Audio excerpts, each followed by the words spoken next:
Innal hamdalillah nahmaduhu wa nasta'inuhu wa nastaghfiruh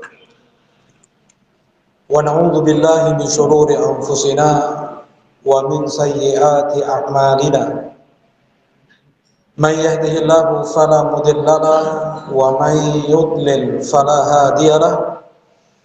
Asyhadu an la ilaha illallah wahdahu la syarika lahu وأشهد أن محمدا عبده ورسوله صلى الله عليه وعلى آله وصحبه وسلم تسليما كثيرا أما بعد قال الله تعالى في القرآن الكريم يا أيها الذين آمنوا اتقوا الله حق تقاته ولا تموتن إلا وأنتم مسلمون وقال عز في علاه يا أيها الناس اتقوا ربكم الذي خلقكم من نفس واحدة وخلق منها زوجها وبث منهما رجالا كثيرا ونساء واتقوا الله الذي تساءلون به والأرحام إن الله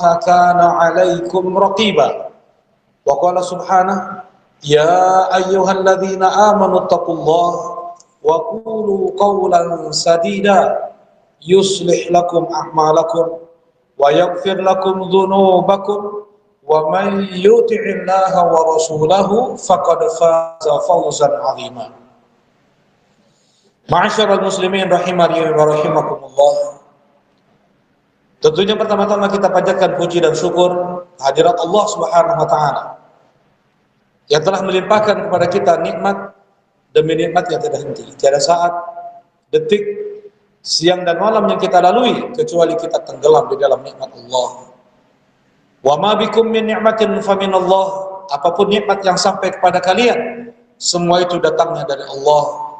Penglihatan, pendengaran, lisan, nikmat aman, nikmat keluarga, nikmat akal. Wa in ta'uddu ni'matallahi la tusuha. Andaikan kalian mencoba untuk menghitung nikmat Allah, niscaya kalian tidak akan dapat menghitungnya. Di antara nikmat terbesar yang Allah anugerahkan kepada kita adalah berupa syariat-syariatnya, berupa perintah dan larangannya. Tidak ada syariat, perintah dan larangan yang Allah Subhanahu wa taala terapkan untuk umat Nabi Muhammad sallallahu alaihi wasallam mesti di sana ada maslahat.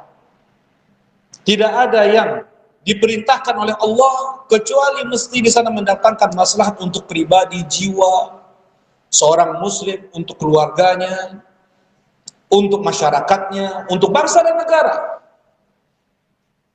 Dan ada yang diharamkan, yang dilarang oleh Allah Subhanahu wa taala kecuali mesti di sana ada madaratnya, ada mafsadatnya, ada kerusakan, ada keburukan untuk pribadi seorang muslim, untuk fisiknya, untuk jiwanya, keluarganya, masyarakatnya dan bangsa dan negara. Apapun. Inilah diantara bentuk kasih sayang Allah Subhanahu wa taala terhadap umat Nabi Muhammad sallallahu alaihi wasallam. Tidak mereka dibiarkan begitu saja linglung bingung, tidak punya tujuan hidup, tidak tahu mereka terlahir untuk apa, tidak tahu mau dibawa kemana keluarga mereka, harta mereka, panca indera mereka, akal mereka. Allah Subhanahu wa taala diantara bentuk kasih sayangnya kepada manusia, umat Nabi Muhammad SAW secara khusus adalah Al-Quran, adalah hadis Nabi SAW. Di antara karunia besar yang Allah berikan kepada kita, yang ini menjadi pembahasan kita di siang ini, adalah syariat sholat wajib untuk kita sebagai muslim. 5 waktu. Setiap hari, setiap malam. Mungkin sebagian orang mengatakan itu hal yang biasa. Allah Subhanahu wa taala sangat mencintai ibadah salat ini agar dilakukan oleh umat Nabi Muhammad sallallahu alaihi wasallam, karena pada salat 5 waktu di sana ada maslahat, ada manfaat, ada kebaikan untuk jiwa seorang muslim, untuk fisik seorang muslim, untuk keluarga muslim, untuk masyarakat muslim, untuk bangsa dan negara di mana bergaung azan di negeri kita ini. Pertama kali syariat salat diturunkan kepada Nabi sallallahu alaihi wasallam 50 kali salat satu hari satu malam. Ketika Rasulullah sallallahu alaihi wasallam mi'raj ke Sidratil Muntaha, menunjukkan apa? Allah Subhanahu wa taala sangat menyukai ibadah besar ini. Ibadah salat ini, tapi mana mampu kita? Gak sampai setengah jam kita udah sholat, 24 jam satu hari satu malam, 50 kali sholat satu hari satu malam. Tidak sampai setengah jam kita sholat lagi, sholat lagi, sholat lagi. Yang Allah Subhanahu wa ta'ala sangat mencintai ibadah ini. Bagaimana seorang hamba dia betul-betul menghakikatkan penghambaannya kepada Allah, dia betul-betul hinakan dirinya, dia letakkan wajahnya ke tanah untuk menghamba, beribadah kepada Allah. Hakikat jati diri seorang manusia yaitu hamba yang hina, hamba yang dilahirkan dari air yang busuk, yang hina. Kita harus pahami hakikat kita diciptakan oleh Allah. Jangan merasa hebat, merasa kuat, merasa jago, merasa pintar, merasa kuat, bahkan merasa menyandingkan dirinya dengan Allah Subhanahu wa taala, dengan Rabbul Alamin. Sebagaimana Fir'aun, ana rabbukumul a'la, aku Rabb kalian yang paling tinggi. Saking merasa hebatnya Fir'aun, saking merasa kuatnya Fir'aun, saking merasa jagonya dan pintarnya Fir'aun. Kita muslim, Allah berikan kita salat 5 waktu agar kita tahu jati diri kita yang sebenarnya seperti apa. Letakkan dahi kita, hidung kita ke tanah, dan bentuk terhina seorang hamba kepada Allah. Disitulah Rasulullah SAW mengatakan, aqrabu ma yakunul abdi li rabbih wa huwa sajid faksiru fiha du'a. Sedekat-dekat seorang hamba dengan Rabbnya ketika dia itu sujud, maka perbanyaklah berdoa. Semakin seseorang dia paham, sadar, mengerti jati diri dia sebagai seorang hamba, budak yang tidak ada pilihan kecuali hanya berserah diri, pasrah dengan perintah dan larangan Allah Subhanahu wa taala, semakin Allah Subhanahu wa taala sayang terhadap hamba tersebut. Semakin Allah Subhanahu wa taala dekat dengan hamba tersebut. Semakin seorang hamba dia congkak, dia angkuh, dia sombong, dia ujub, dia bangga diri, dia merasa hebat, dia merasa kuat, semakin Allah benci kepada hamba tersebut, semakin Allah jauh dari hamba tersebut. Biasanya mereka jauh dari sholat, meninggalkan ibadah yang paling dicintai oleh Allah. Rasulullah SAW ditanya oleh Abdullah ibn Mas'ud, ya Rasulullah, ayyu al-amal ahabbu ilallah? Ya Rasulullah, amalan apa yang paling dicintai oleh Allah? Rasulullah sallallahu alaihi wasallam menjawab, as-salatu ala waqtiha, salat pada waktunya. Salat pada waktunya. Itu amalan yang paling dicintai oleh Allah. Lebih daripada birrul walidain, berbakti kepada kedua orang tua. Lebih daripada puasa, zakat, haji, umroh, apapun bentuk sosial.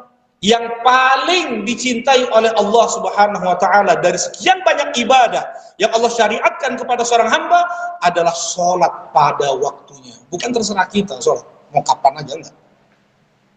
Sholat pada waktunya, haitsu yunada bihinna. Ketika dikumandangkan azan, didatangi. Diundang kita sejatinya oleh Allah Subhanahu wa taala. Mungkin ada di antara kita yang bertanya, emangnya apa balasan pahala yang Allah Subhanahu wa taala persiapkan untuk mereka yang menjaga sholat 5 waktu di masjid bagi laki-laki? Ingat, kita nanti dibangkitkan oleh Allah dalam keadaan telanjang, tidak berpakaian, tidak beralas kaki, bahkan tidak dikhitan. Tidak kita membawa apapun, kacamata yang melekat di kepala kita, jam tangan yang melekat di tangan kita, kita tinggalkan. Kama bada'na awwala khalqin nu'idu. Sebagaimana mereka terlahir manusia, seperti itu mereka nanti dibangkitkan di padang mahsyar. Itu kata Allah Subhanahu wa taala. Enggak ada yang terlahir udah pakai kolor. Enggak ada yang terlahir sudah pakai baju, pakai celana, enggak ada. Nah, seperti itulah manusia nanti dibangkitkan di hari kiamat, tidak membawa apapun, tidak berpakaian, tidak beralas kaki. Didekatkan di atas kepala manusia pada saat itu matahari hanya sejarak 1 mil, 2 kilo kurang. Sekarang 150 juta kilometer jarak antara bumi dengan matahari. Dan kita rasakan bagaimana panasnya matahari tersebut. Apa yang terbakar di matahari itu? Apa yang terbakar di matahari, dan stabil panas matahari tersebut. Entah berapa ribu tahun Allah sudah ciptakan matahari. Kuasa Allah kita melihat matahari. Kemudian nanti hanya sejarak 1,5 kilometer lebih sedikit, 2 kilometer kurang di atas kepala kita. Berapa lama kita berdiri? 50.000 tahun berdiri.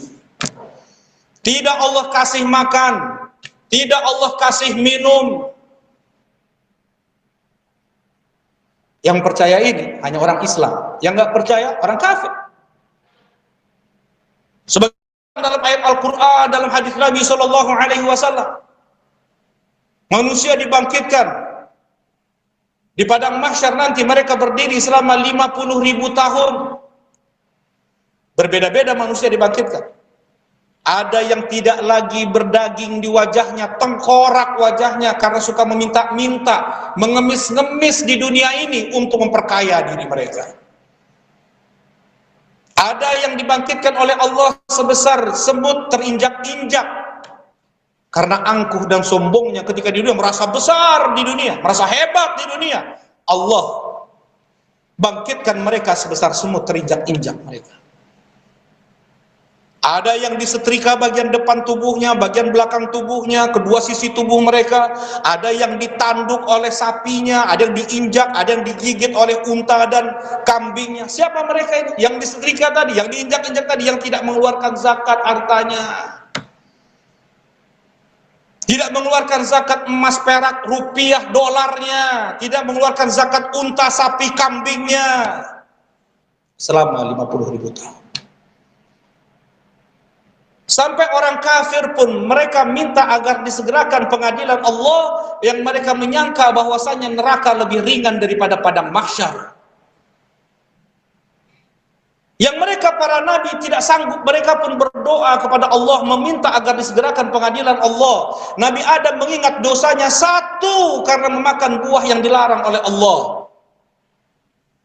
Nabi Ibrahim, beliau dihantui dengan 3 dosa, beliau berdusta, dan kata Rasulullah semuanya karena Allah, bukan dusta untuk keuntungan pribadi, bukan. Kulluhu fi dzatillah. Semuanya itu untuk zat Allah, kata Rasulullah SAW. Berdusta karena Allah. Beliau merasa bukan orangnya. Nabi Musa, Nabi Isa. Tapi siapa yang dinaungi dari 50.000 tahun tersebut? Siapa yang kemudian mendapatkan sejuk, mendapatkan teduh, mendapatkan naungan? Tidak mereka kepanasan dari teriknya panas matahari. Di antaranya ar-rajulu qalbuhu mu'allaqun bil masajid. Seseorang yang hatinya selalu terikat dengan masjid. Dia sesuaikan pekerjaannya, dia sesuaikan dagangnya, dia sesuaikan meetingnya, sekolah kuliahnya, apapun aktivitas dunianya dengan sholat 5 waktu. Bukan sholat ngikut dagang dia, kerja dia, meeting dia, enggak. Ini Allah, Rasulullah SAW mengatakan, ar-rajulu qalbuhu mu'allakun bil masajid. Seseorang yang hatinya selalu terikat dengan masjid, dia sesuaikan, dia mau pergi kemana, dia sesuaikan, nanti dia singgah di sini sekitar asar. Dia tahu sholat, dia tahu masjid di sana, dia sholat asar di sana, berjamaah di masjid, dia mukim, bukan musafir. Musafir dia beruzur untuk tidak sholat berjamaah. Dia mukim. Allah mengundang dia. Hafidhu ala sholawati wa sholatul wusta wa qumu lillahi qanitin. Jaga oleh kalian sholat lima waktu itu. Kemudian Rasulullah Shallallahu Alaihi Wasallam beliau mengatakan sholatul rajul fil jamaah khairum min sholatiha fil bait bisab'ina ishrina darajah. Sholatnya seseorang di masjid itu lebih afdal daripada sholatnya dia di rumahnya 25, dalam riwayat 27 kali lipat. Kalau dihitung itu, setiap rakaat bisa 4 rakaat kali 360, kurang lebih 6 ribuan. Kalau seandainya 6 ribu, kalau dia sholat berjamaah di masjid, 17 kali 360, kurang lebih 6 ribuan, 17 rakaat. Ini 17 rakaat yang dilakukan satu hari satu malam, subuh, zuhur, asar, maghrib, isya-nya. Kemudian dikali lipatkan dengan 25 sampai 27, 140 ribu kali lipat. Seperti itu bandingannya. Antara 6 ribu dengan 140 ribu. Lebih. Dan itu yang kita tempuh, 6 ribu kali faman sakurat mawazinuh fahuwa fi 'isyatir radiyah. Siapa yang berat timbangan amalnya, dia berada kehidupan yang membahagiakan. Wa man khaffat mawazinuh faulaika alladziina khasiru anfusahum fi jahannam faulaika alladziina khasiru, di surat Al-Mu'minun, faulaika alladziina khasiru anfusahum fi jahannam khalidun. Siapa yang ringan timbangan amalnya, maka dia orang yang merugi dan dia kekal abadi di neraka. Aqulu qauli hadza fa'tabiru ya ulil absar.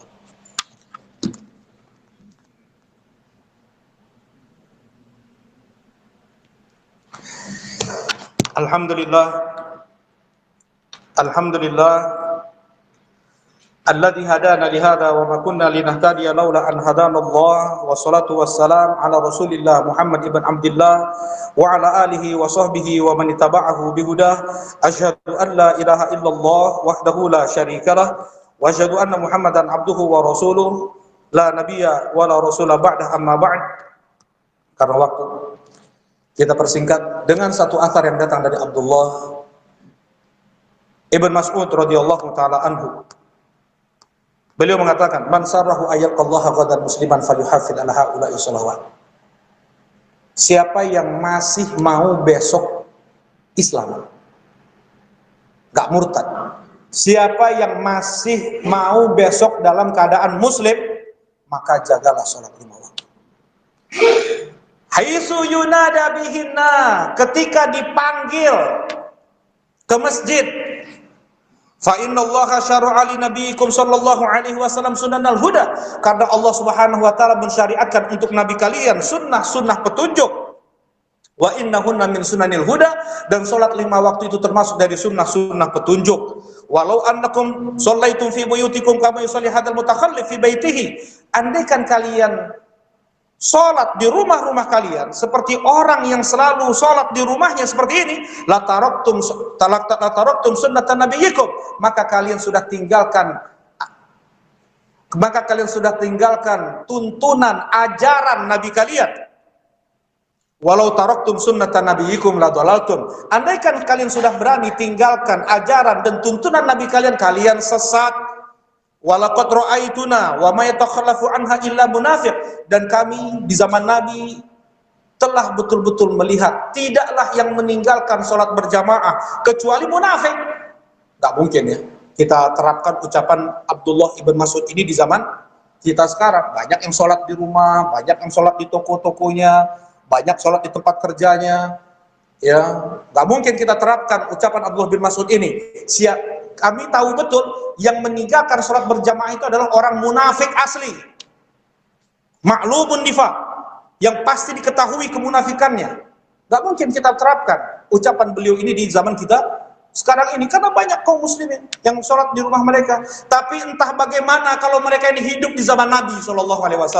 Entah bagaimana para ustadz itu kalau seandainya mereka hidup di zaman Rasulullah SAW, di zaman para sahabat radhiyallahu taala anhum, apa yang mereka cap terhadap mereka.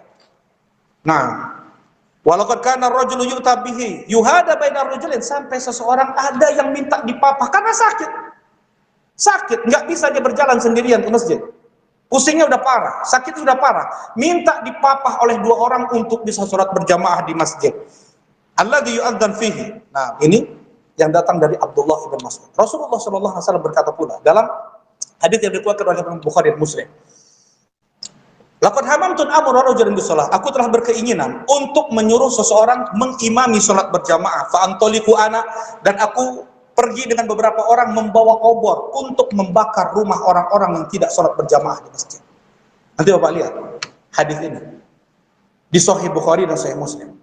Seperti inilah datang dari Nabi besar kita Muhammad SAW untuk menjaga maslahat kebaikan kita pribadi, jiwa kita, keluarga kita, masyarakat kita, bangsa dan negara kita ini. Mulai dari sholat 5 waktu. Banyak lagi keutamaan untuk sholat 5 waktu, tapi tidak cukup waktu. Mudah-mudahan Allah Subhanahu wa taala berikan kita kekuatan untuk mendatangi rumah-rumah Allah di setiap panggilan-panggilan sholat. Rabbana la tu'akhidna in nasina aw akhtana. Rabbana wa la tahmil alaina isran kama hamaltahu 'alal ladzina min qablina. Rabbana wa la tuhammilna ma la taqata lana bih. Wa'fu 'anna waghfir lana warhamna anta maulana fansurna 'alal qaumil kafirin. Rabbana la tuzigh qulubana ba'da idh hadaitana wa hab lana min ladunka rahmah innaka antal wahhab. Rabbana atina fid dunya hasanah wa fil akhirati hasanah wa qina adzabannar.